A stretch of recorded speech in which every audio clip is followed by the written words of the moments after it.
कहते अमर बेल में जड़ नहीं, अमर बेल में जड़ नहीं, ना करेल में पात, सीता के माता नहीं ना शंभू के बाप।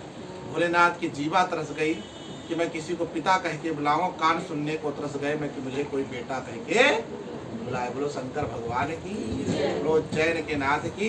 एक बार बाबा भोलेनाथ चिंतातुर थे, व्याकुल थे, अपने कष्ट को किसी से, अपनी व्यथा को नहीं कह पाते थे। तो हरिहर नारायण भगवान क्षीर सागर से आए इनके भाई, कहे क्या बात, अपने कष्ट को बतलाइए। जब अपने कष्ट को बतलाया तो उन्होंने कहा यही तकलीफ पिता के बारे में बतलाया। तो उन्होंने कहा ठीक है, जब मैं रामा अवतार में राम बन के आऊंगा तब तुम हनुमान बन के आना, तब मैं तुम्हें पिता का सुख दूंगा। गुरु भी पिता होता है। बोलो शंकर भगवान की। सुंदरकांड की चौपाई सभी लोग पढ़ते। सुन सुत तहा उरन मैं नाही, देखे कर विचार मन माही। सुन सुत उसे ही कहा जाता जो पिता तुल्य होता, उसे ही सुत कहा जाता। बोलो शंकर भगवान की।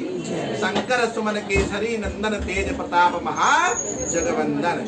जब रामा अवतार में भगवान भोलेनाथ हनुमान जी का रूप लेके आए तब पिता का सुख है पाए। बोलो शंकर भगवान की।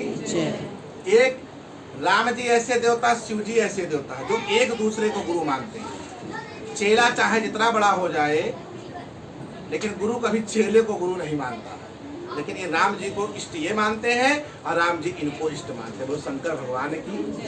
कहते हैं महाकाल की ज्योति से नूर मिलता है, सच्चे दिल से अर्जी लगा के देखो तो कुछ ना कुछ जरूर मिलता है। बाबा भोलेनाथ की पूजा में राम के नाम का भी उच्चारण होना चाहिए और भगवान की पूजा में विष्णु भगवान का के भी नाम का उच्चारण होना चाहिए, क्योंकि भगवान भोलेनाथ के नाना प्रकार के भक्त थे, अनन्य प्रकार के भक्त थे। तो उसमें अनन्य प्रकार के भक्तों में भगवान विष्णु भी थे। ये जो कमल पुष्प दो ही लोगों ने नियमित पूजा किया था कमल पुष्प से। माता पार्वती ने भगवान भोलेनाथ को प्रसन्न करने के लिए 1008 फूलों को रोज चुन के लाती थी, बाबा भोलेनाथ को चढ़ाती थी कि हमको पति के वर के रूप में आप हमें मिले।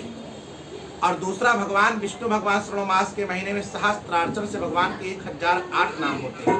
1008 कमल पुष्प से बाबा का सहस्त्रार्चन करते थे। तो भगवान ने कहा देखिए वाकई मेरी पूजा करता है या नहीं करता। भगवान ने एक दिन परीक्षा ली। भोलेनाथ ने एक फूल को गायब कर दिया। 1007 पुष्प भगवान ने चढ़ाए विष्णु भगवान ने। उनकी पूजा खंडित होने जा रही थी।